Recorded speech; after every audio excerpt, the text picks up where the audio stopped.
بسم اللہ الرحمن الرحیم والصلاة والسلام علی رسولہ الکریم وعلی آلہ وصحبہ اجمعین اما بعد۔ جو کل ہم بات کر رہے تھے ہن لباس لکم انتم لباس لہن، اس پر بات چل رہی تھی۔ اعوذ باللہ من الشیطان الرجیم، بسم اللہ الرحمن الرحیم۔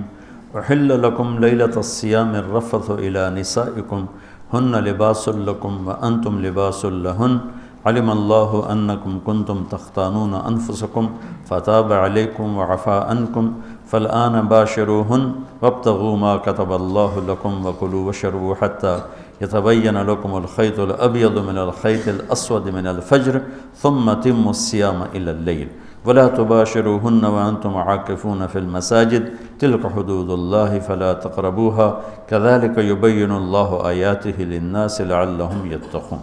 یہ ساری ایک آیت ہے، اس میں سے ایک لفظ میں لے کے بات کر رہا ہوں۔ کل بات کی تھی، آج پھر اسی کو آگے چلانا ہے کہ اللہ تعالیٰ نے جتنے انسانی رشتے بنائے ہیں، ماں باپ، بہن بھائی، چاچے تائے، دادا دادی، نانا نانی، ساس سسر، خالہ بھانجا بھتیجا، پھوپھی پھوپھا، یہ جتنے اللہ نے رشتے بنائے ہیں، ان میں سب سے اہم رشتہ خامند اور بیوی ہے۔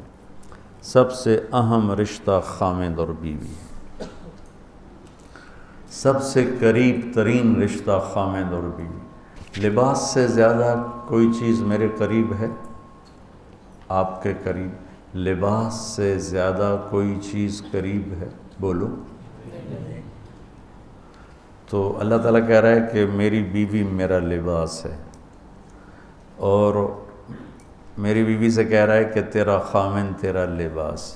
تو میں سے مراد سب شادی شدہ، جتنے شادی شدہ لوگ ہیں۔ تو میں بھی کون ہیں شادی شدہ طلبہ میں؟ ماشاءاللہ کافی بابرکت مجمع ہے۔ ہاں اچھا، تو اللہ تم سے کہہ رہا ہے تمہاری بیوی تمہارا لباس ہے۔ سب سے قریب، شادی کے بعد قریب ترین رشتہ لفظ لباس بتا رہا ہے بیوی ہے۔ قریب ترین رشتہ بیوی ہے، اور جو قریب ترین ہوتا ہے وہ پہلے ہوتا ہے، اس کا حق پہلے آ جاتا ہے، قریب ہو گیا۔ اور کل میں نے کہا تھا کہ لباس اور میرے درمیان کوئی چیز حائل نہیں ہے۔ اس سے میں نے وہ ایک حدیث کو اس کے ساتھ جوڑا تھا جو آپ نے حضرت فاطمہ رضی اللہ تعالیٰ عنہ سے فرمایا تھا کہ جس سے میں پسند کروں اسے تو پسند نہیں کرے۔ تو چپ کر کے واپس چلی گئیں اور اپنی اور بیگمات رسول سے فرمایا کہ بھائی آپ جانو اور آپ کا مسئلہ، میں اب اس میں نہیں پڑتی۔ تو یہ رشتہ سب سے قریب ہو جاتا ہے، اس سے قریب اور کوئی رشتہ نہیں ہے۔ جب یہ سب سے زیادہ قریب ہے تو اس کے حقوق بھی سب سے پہلے ہوں گے، اس کا حق بھی سب سے پہلے ہوگا، اس کا خیال بھی سب سے پہلے ہوگا۔ ہمارا جوائنٹ فیملی سسٹم ہے، میں کوئی بچیوں کو ساس سسر کے خلاف نہیں بھڑکا رہا، جو سسرال میں زیادتی ہو رہی ہے میں اس کے ازالہ کی کوشش کر رہا ہوں۔ آنے والی بچی اپنے ماں باپ کو چھوڑ کر آئی ہے، اب وہ اپنے خامند کے ماں باپ کو اپنا ماں باپ بنا لے تو اس کی سعادت ہے، اور بچے کے ماں باپ نے اپنی بیٹیوں کو آگے روانہ کر دیا ہے، وہ اس آنے والی بہو کو اپنی بیٹی بنا لیں تو کتنا خوبصورت ہو جائے گا یہ نظام۔ لیکن تربیت بھی نہیں ہے اور سیرت بھی سامنے نہیں ہے۔ مجھے حدیث یاد آ گئی، میرے نبی نے فرمایا یہ جو میرے انصار مدینہ ہیں، سنو بڑی عجیب حدیث ہے، یہ جو میرے انصار مدینہ ہیں یہ اتنے اچھے ہیں، ان کے گھر کسی کی بیٹی جب شادی ہو کے آتی ہے تو اسے یہ احساس ہی نہیں ہوتا میں سسرال میں ہوں یا ماں باپ کے پاس ہوں۔ یہ میں چاہتا ہوں، یہ میری تشریح میں کوئی کمی زیادتی ہو جاتی ہوگی، کوئی سائڈ زیادہ بیان ہو جاتی ہے، کوئی کم ہو جاتی ہے، لیکن میں یہ چاہتا ہوں۔ یہ حدیث مجھے اللہ نے ابھی یاد دلوائی ہے، حیات الصحابہ میں ہے، جلد اول میں ہے کہ آپ نے فرمایا کہ یہ جو میرے انصار، میں دوبارہ کہہ رہا ہوں، یہ جو میرے انصار مدینہ ہیں یہ اتنے قابل تعریف ہیں کہ ان کے گھر جب کسی کی ڈولی اترتی ہے تو اس آنے والی بچی کو یہ احساس نہیں ہوتا کہ میں اپنے گھر میں ہوں یا سسرال کے گھر میں ہوں۔ میرے عزیزو، کم از کم تم جو میری اولاد ہو، تم میری روحانی اولاد ہو، تم تو میری بات کو آگے چلاؤ کہ تم اپنے گھر کو، اپنی بیوی کو اس طرح رکھو، اپنے ماں باپ کو بھی اس پہ تیار کرو، اپنی بہنوں کو اس پہ تیار کرو۔ ایک رخ تنقید دی، اے کر دی بھائی، اے کر دی بھائی، یہ سارا یہ میرا ماحول ہے، پتہ اٹھیندی کی میں، باندھی کی میں، ٹردی کی میں، یہاں تک یہ ساری کانوں سنی باتیں۔ تو بچے کے ماں باپ کہیں ہماری بیٹیوں کی تو شادی ہو گئی، اللہ نے ہمیں بیٹی دے دی ہے، اب ہم اس کو بیٹی بنا کے رکھیں گے، اور آنے والی کہے کہ میرے ماں باپ کو تو میں نے چھوڑ دیا، اب میرے خامند کے ماں باپ میرے ماں باپ ہیں، میں نے ان کے پاؤں دھو کے پینے ہیں، تو خود اپنی خوشی سے سارے گھر کی خدمت کرے، کون روکتا ہے؟ لیکن جو ہمارا ایک جابرانہ ماحول ہے، اس نے اس رشتے کو توڑ کے رکھ دیا ہے۔ یہ جو آنے والی لڑکی ہے اس کے ذمہ ہے نسل تیار کرنا، نسل۔ میری بہو سے میری نسل چلے گی اور میں اسی پر جوتا اٹھا کے کھڑا ہوں، کتنی بڑی زیادتی۔ ماں یہ نہیں سوچتی کہ میری نسل جو چلے گی اس لڑکی سے چلے گی۔ اب ساس اگر یوں سوچے کہ میری نسل اس سے چلے گی، سسر یوں سوچے میری نسل اس سے چلے گی، خامند یوں سوچے یہ میری نسل اس سے چلے گی، خامند کی بہنیں یوں سوچیں ہمارے بھائی کی، ہمارے باپ کی نسل اس سے چلے گی، تو ہم اس کو عزت دیں، محبت دیں، پیار دیں۔ تو وہ پاگل ہے جو تمہیں کاٹ کھائے گی یا تم سے لڑے گی، اس کو تانے اتنے ملتے ہیں، ذلت اتنی ملتی ہے۔ اور میں نے جیسے کہا لباس سب سے قریب ہے، تو اس کے بعد بیوی کا حق سب سے پہلے آ جاتا ہے۔ ماں باپ کی طرف سے زیادتی آئے تو تمہارے ذمہ ہے اپنی بیوی کو بچاؤ، اللہ کے واسطے اپنی بیویوں کی حفاظت کرو۔ ہاں تمہاری بیوی کی طرف سے زیادتی آئے تو اللہ کے واسطے ماں باپ کی حفاظت کرو۔ تو اس کا مطلب یہ نہیں کہ تم ڈنڈا اٹھا لو، اپنے اخلاق ایسے بناؤ، سپرنگ بن جاؤ، سپرنگ جو فریشر سے کو قبول کر کے دب کر کے نیچے چلا جاتا ہے۔ نیچے جانے میں جڑ جانے کا نظام چھپا ہوا ہے کہ جھک جاؤ، ماں باپ ناراض ہو ان کے پاؤں پکڑ لو، بیوی ناراض ہو اس کے پاؤں پکڑ لو۔ ذلت میں عزت چھپی ہوئی ہے، ساری زندگی کا تجربہ بتا رہا ہوں۔ ذلت اللہ کی رضا کے لیے ذلت اٹھانے میں عزت چھپی ہوئی ہے۔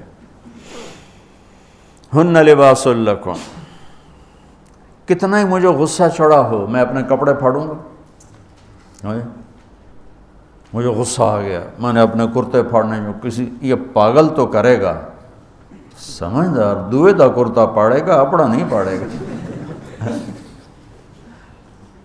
اب مجھے بیوی پہ غصہ چڑھ گیا تو میرا لباس ہے، اس کو تار تار کر دوں، گالیاں دوں، تھپڑ ماروں، تو ایسا ہی جیسے میں اپنے کرتے کو پھاڑ رہا اور اپنے کرتے کو تار تار کر رہا۔ بیوی کو غصہ چڑھے تو وہ اپنے کپڑے پھاڑتی ہے۔ کپڑوں کے لیے کتنے حفاظتی نظام ہیں، الماریاں بنی ہوئی ہیں اور ہینگر بنے ہوئے ہیں، کریز خراب نہ ہو۔ ایک چھوٹا سا بچہ ہے لیکن اپنے لباس کو کیسے حفاظت کر رہا ہے، کریز ٹھیک کر رہا ہے، سرانے کے نیچے رکھ رہا ہے اور اس کو صاف ستھرا رکھ رہا ہے۔ ہم کھاتے ہوئے کیا کرتے ہیں، آگے اگر کپڑے نئے پہنے ہوں تو آستینیں چڑھا لیتے ہیں کہ کہیں کوئی شوربہ، کچھ سالن ادھر نہ لگ جائے، ادھر نہ لگ جائے، اور آگے ہم کیا کرتے ہیں، تولیہ رکھتے ہیں، نیپکن رکھتے ہیں، رومال رکھتے ہیں۔ بڑے بڑے ہوٹلوں میں جاؤ تو پہلے وہ ساتھ رکھا ہوتا ہے کہ کوئی کھانے کا ذرہ گرے، سالن کا کوئی قطرہ گرے تو آپ کے کپڑے خراب نہ ہوں۔ ہم کیچڑ میں جا رہے ہوں تو ہم اپنے پاؤں گندے کر لیتے ہیں، کپڑے گندے نہیں ہونے دیتے، اپنے شلوار اوپر کر لیتے ہیں، پتلون اوپر کر لیتے ہیں، پاجامہ اوپر کر لیتے ہیں۔ تو جب کہیں سے کوئی آنے لگے ایسی ناگواریاں تو اپنے اوپر لے لو، بیوی پہ نہ آنے دو۔ ہم کپڑا بچاتے ہیں یا پاؤں بچاتے ہیں؟ کپڑا بچاتے ہیں، شلوار اوپر ٹانگ لیتے ہیں، کرتے کو یوں سمیٹ لیتے ہیں. تو جتنا کیچڑ ہے حالات کا، واقعات کا، اخلاق کا، وہ کیچڑ اپنے اوپر لے لو، بیوی کو بچا لو. اور بیوی کیا کرے؟ وہ جتنا کیچڑ ہے حالات کا، واقعات کا، ناگواریوں کا، اپنے اوپر لے لے، خامد کو بچا لے. لباس کا اور کیا کام ہے؟ یواری سواتکم، یہ تمہارے عیب چھپاتا ہے. تو میرا کام کیا ہے؟ میں بیوی کی کمیاں چھپاؤں، ڈھنڈورا نہ پیٹوں. بیوی کا کام کیا ہے؟ خامد کی کمیاں چھپائے، ڈھنڈورا نہ پیٹے. دوسرا کام کیا ہے لباس کا؟ وریشہ، لباس مجھے خوبصورت بناتا ہے. یہ ایک واحد رشتہ ہے جو زندگی کو خوبصورت بناتا ہے. سب کچھ ہو، بیوی نہ ہو تو تنہائی کا احساس مار دیتا ہے. اس سے ایک اور مطلب نکلتا ہے کہ لباس کے بغیر ایک لمحہ گزارا نہیں. سارا دن پانی نہیں پیتے ہیں نا، اب میں بیان میں پانی پی رہا ہوں، لیکن 16 گھنٹے تو گزارے ہیں نا، پانی نہیں پیا، کھانا نہیں کھایا. 16 سیکنڈ لباس کے بغیر گزار سکتے ہیں؟ بولو. کوئی بھی کمرے میں نہ ہو، تم تنہا ہو، تم کپڑے اتارو تو تم اپنے آپ کو عجیب فیل کرو گے.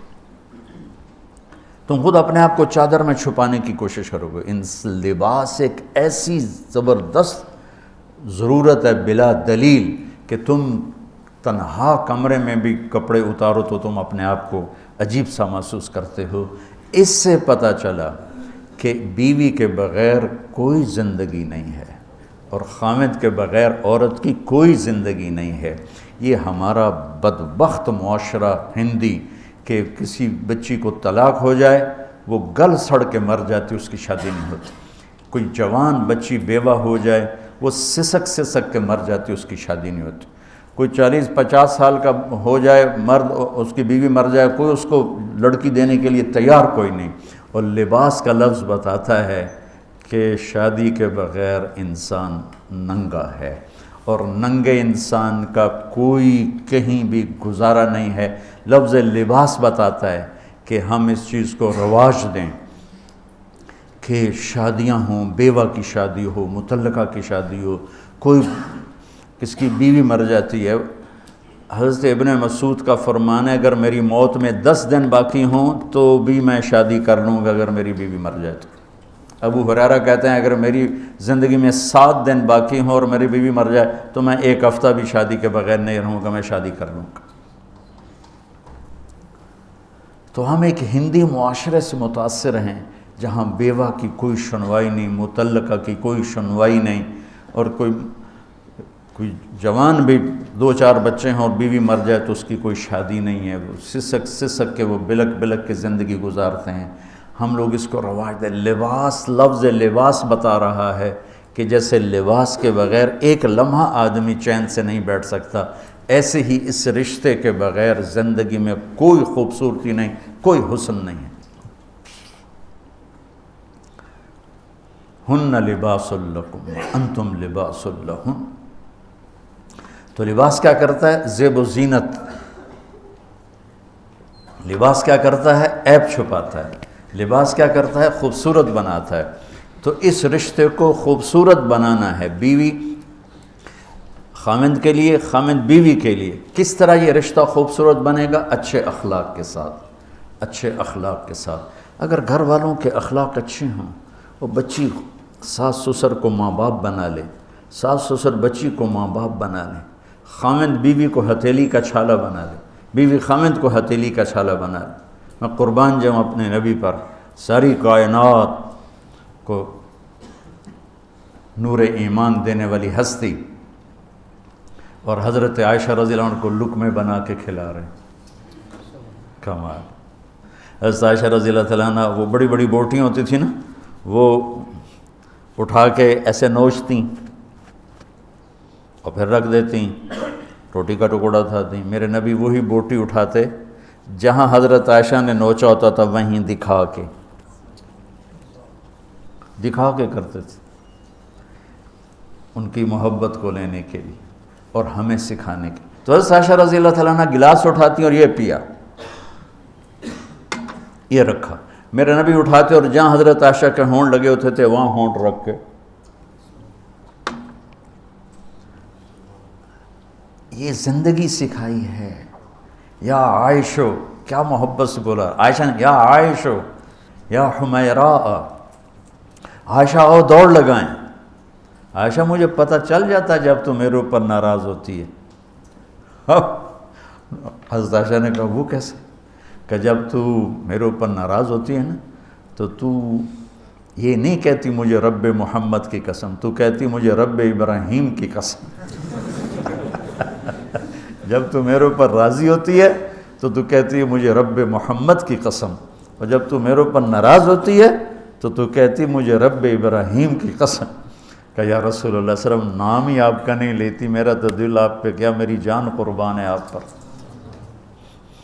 عرب کے ماحول میں اظہار عشق عیب تھا بیوی سے، ہاں معشوق سے اظہار عشق ساری شاعری بھری پڑی، لیکن بیوی سے اظہار عشق عیب، موت۔ اس ماحول میں جس میں بیوی سے اظہار عشق ایک عیب تھا اور معشوق سے اظہار عشق شاعری بھری پڑی ہے، عرب کی شاعری بھری پڑی ہے عشق و معشوقی سے۔ اس ماحول میں میرے نبی سے ایک شخص کہتا ہے یا رسول اللہ من احب الناس الیک، آپ کو سب سے زیادہ کس سے پیار ہے؟ بھری محفل ہے، مسجد الگ نہیں کہ یوں کر کے پوچھ رہا ہو، بھری محفل میں آپ سب سے زیادہ کس سے پیار کرتے ہیں؟ تو آپ نے زور سے کہا عائشہ سے۔ اللہ اکبر، اللہ اکبر، ہائے ہائے ہائے ہائے۔ وہ تو ہل گئے، وہ کہنے لگے، ان کی تو سمجھ میں نہیں آئی بات، تو انہوں نے کہا یا رسول اللہ میرا مطلب ہے مردوں میں آپ کس سے زیادہ پیار کرتے؟ تو آپ کو اندازہ ہو گیا بھائی کیوں یہ پوچھ رہا ہے، اس کو ہضم نہیں ہوا جواب۔ تو آپ نے کہنا تھا ابو بکر سے، تو آپ نے فرمایا مردوں میں عائشہ کے ابا سے، ابوہا عائشہ کے ابا سے۔ کیا زندگی سکھائی، ہن لباس لکم وانتم لباس لہن، یہ تمہارا لباس ہیں، تمہیں کتنا ہی غصہ چڑھے لباس تو نہیں پھاڑو گے، تمہیں غصہ چڑھے بیوی کو بے عزت نہ کرو، بیوی کو غصہ چڑھے تو کرتا پھاڑے گی، اپنا دوپٹے کو آگ میں ڈالے گی، نہیں اس کو بچائے گی، صرف پاگل یہ کام کرتا ہے۔ اسی ایک لفظ لباس کے اندر زندگی گزارنے کا پورا طریقہ موجود ہے، اور اسی کے اندر بیواؤں کی، مطلقہ کی، رنڈوے کی شادی کا اشارہ خوبصورت موجود ہے کہ لباس کے بغیر تو ایک لمحہ انسان نہیں گزار سکتا، تو اس کو رواج دینا یہ ہمارے ذمے ہے، اور اپنے نبی کی معاشرت کو بتانا یہ ہمارے ذمے ہے۔ ہم تو ان مسائل میں پڑ گئے جن کا نہ جنت سے تعلق ہے نہ جہنم سے تعلق ہے، الٹا وہ مسائل جس میں زیادہ اختلاف ہے اس میں زیادہ بولنا، زیادہ تقریریں کرنا، اس چیز نے ہمیں اپنی منزل سے بہت دور کر دیا، ہم کھو گئے ہیں، کہیں اور چلے گئے ہیں۔ تو اس عرب کے ماحول میں میرے نبی نے لباس بنا کے دکھایا۔ صفیہ رضی اللہ تعالیٰ عنہ چھوٹے قد کی تھیں، اونٹ پہ سواری کے لیے وہ خود نہیں کر سکتی تھی، آپ نے اپنا گھٹنا آگے کر دیا، حضرت صفیہ نے آپ کے گھٹنے پر پاؤں رکھا اور اس کو زینہ بنا کے آپ نے ان کو اوپر چڑھایا، زینہ بنا کے۔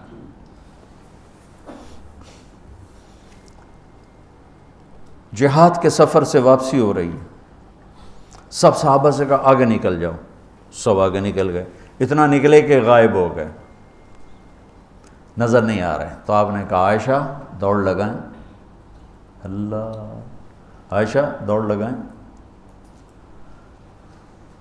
ہم نے کہا جی لگائیں۔ تو حضرت عائشہ فرماتی ہیں میں نے دوڑ لگائی، میں آگے نکل گئی، آپ پیچھے رہ گئے۔ کچھ سال گزر گئے، جہاد کے سفر سے واپسی ہو رہی، آپ نے کہا عائشہ دوڑ لگائیں، میں نے کہا جی لگائیں۔ ہم کہا چلو بھائی آگے چلے جاؤ، سب آگے چلے گئے، غائب ہو گئے۔ تو کہنے لگے میں نے دوڑ لگائی، میں موٹی ہو گئی تھی، میں پیچھے رہ گئی، آپ آگے نکل گئے، تو آپ نے کہا حاذہ بتلک، اب ہمارا تیرا حساب برابر ہو گیا۔ آپ بچوں زندگی تو پڑھو کہ تمہارے نبی نے کیا خوبصورت زندگی گزاری ہے۔ ایک صحابی کہتے ہیں دائم الفکرہ متواصل الاحزان، کیسے تھے ہمارے نبی؟ تو وہ جواب دیتے ہیں بڑے غمگین، بڑے فکر مند۔ ٹھیک ہو؟ یہی سوال ایک شخص حضرت عائشہ سے کرتا ہے کیسے تھے ہمارے نبی؟ کہتی ہیں کان ضحاکن بسامن، بڑے ہنسنے والے، بڑے مسکرانے والے۔ ایک کہہ رہا ہے بڑے غمگین، بڑے فکر والے، ایک کہہ رہی ہیں بڑے ہنسنے والے، بڑے مسکرانے والے۔ یہ فرق کیوں ہے؟ ایک نے دیکھا ہے مسجد کے ماحول میں، وہاں نبوت کی ذمہ داری مقدم ہے، اور اس کا احساس آپ پر وزن ڈال رہا ہے۔ اما عائشہ نے دیکھا مسکراتا ہنستا، کہاں؟ گھر میں۔ گھر میں آپ مسکرانے والے ہیں، آپ ہنسنے والے ہیں، اور نبوت کی ذمہ داری ہے، درد بھی ہے، لیکن اس کو اندر چھپا لیا ہے۔ اب بیگم کو ہنس کے دکھا رہے ہیں، خوش ہو کے دکھا رہے ہیں، اور ان کے ساتھ لاڈ کر رہے ہیں، ان کے ساتھ پیار کر رہے ہیں۔ جہاد کا سفر ہے، جہاد کا، اور سفر کے لیے تیاری کا اعلان اور کوچ کا اعلان۔ حضرت عائشہ اونٹنی پہ بیٹھیں، گلے میں دیکھا ہار کوئی نہیں، کہا یا رسول اللہ میں تو نہیں جاؤں کہ میرا ہار گم ہو گیا، میرا ہار پہلے ڈھونڈوائیں۔ سارے لشکر کو ہار پہ لگا دیا۔ آپ کہتے تیرا دماغ خراب ہے، میں جہاد میں ہوں، تیرے لاڈ اٹھاؤں اور تیرے ہار کے پیچھے میں سفر کینسل کروں؟ چلو چلو۔ آپ نے کہا چلو بھائی عائشہ کا ہار ڈھونڈو۔ سارے ہار ڈھونڈنے میں لگ گئے، سارے۔ یہ میں کہاں سے میں فرضی قصے بیان کر رہا ہوں، گھڑ گھڑ کے بیان کر رہا ہوں، تمہیں اپنے حبیب کی سیرت سے اٹھا کے دے رہا ہوں۔ کوئی آپ کسی سیر پہ نہیں نکلے تھے کہ کوئی بات نہیں سفر کینسل کرو، جہاد کا سفر ہے، اور آپ کہہ رہے ہیں عائشہ کا ہار ڈھونڈو۔ آپ دیکھ رہے تھے کہ آگے عورتوں کے ساتھ کتنے کتنے ظلم ہوں گے۔ تم کو بھی سنو ان کی چیخیں اور آہیں جو میں سنتا ہوں، تمہارے کلیجے پھٹ جائیں کہ کس قدر ظلم ہے۔ اور تمہیں عجیب بات بتاؤں، یورپ میں نظر آتا ہے عورت بڑی آزاد ہے، یورپ کی عورت پر یہاں سے بھی زیادہ ظلم ہوتا، دیکھنے میں وہ آزاد نظر آتی، لیکن اوف اللہ اللہ۔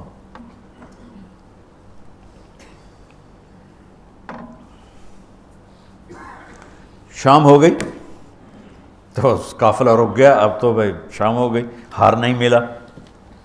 مغرب عشاء کے لیے تو پانی موجود تھا، اب عشاء پڑھنے کے بعد پانی ختم، چونکہ خیال تھا بھائی اگلی منزل پانی ہے تو وہاں جا کے نماز پڑھیں گے، تو اب پانی کوئی نہیں ہے، اور سب نے ابو بکر صدیق رضی اللہ تعالیٰ عنہ کو تانے دینے شروع کیے، تیری بیٹی کی وجہ سے اب فجر کی نماز کا کیا بنے گا، اب تو پانی کوئی نہیں، وہ وضو کیسے کریں گے؟ تیمم کی آیت ابھی آئی نہیں ہے۔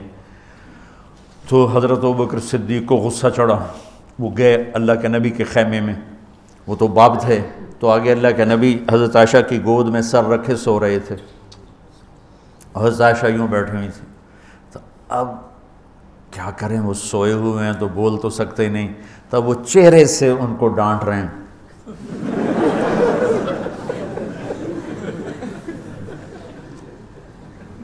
اور آگے بڑھ کے انگلی یہاں ماریں، ٹک یوں، وہ کہتی میں ایسے ہو گئی تاکہ انگلی کے درد سے میں یوں نہ ہوں کہیں اللہ کے نبی جاگ نہ پڑیں، تو ٹک ٹک ٹک ٹک، تیری وجہ سے آج سارا صحابہ تکلیف میں اور پانی کوئی نہیں ہے، گویا چہرے سے سارا کچھ کہہ رہے ہیں، یوں کر رہے ہیں، چہرے سے سارا کچھ بتا رہے ہیں، اور غصے میں باہر آ گئے۔ اللہ کے نبی کی آنکھ کھلی، پتہ چلا پانی کوئی نہیں، نماز کا ٹائم ہے۔ اللہ نے کہا چلو فتیمموا صعیدا طیبا، چلو بھائی مٹی سے تیمم کرو، ہم نے تمہیں پانی سے بھی بے نیاز کر دیا۔ تو پھر سعد بن عبادہ کہنے لگے ابو بکر تیرے گھرانے کی یہ پہلی برکت تھوڑا ہی ہے، اور بھی بڑی برکتیں پہلے ملی ہیں، پہلے سب ناراض ہو رہے تھے، پھر سارے خوش ہو گئے کہ یہ کیا مل گیا، اللہ نے ہمیں تیمم دے، کسی امت کو تیمم نہیں ملا۔ دیکھو نا، یوں کر کے کر لو، اس سے کوئی پاک ہوتا ہے، اور پھر یوں ایسے کر لو، چلو بھائی غسل سے بھی فراغت ہو گئی، پانی کوئی نہیں ہے تو ہمیں غسل کی ضرورت پڑ گئی ہے، تو اتنا ہی کام ہے، ضربتان حضرت عمار بن یاسر، نیا نیا تیمم کا حکم آیا تھا، پتہ تھا نہیں کیسے کرنا ہے، تو وہ سفر میں تھے تو ان کو ضرورت پڑ گئی نہانے کی. انہوں نے کہا اب وضو کے لیے تو تیمم ہے بھائی، یوں کر لو، لیکن نہانے کے لیے تو تیمم کیسے کروں گا؟ تو سارے کپڑے اتار کے ریت پہ کبھی یوں لوٹ رہے، کبھی یوں ہو رہا، کبھی یوں ہو رہا. تھے بھی بڑے لمبے چوڑے عمار بن یاسر، آ کر کہنے لگے یا رسول اللہ آج میں نے یوں تیمم کیا. آپ نے کہا انما یکفیک ضربتان، ارے وہاں بھی تجھے 2 ضربیں ہی کافی تھیں، یہ اور یہ.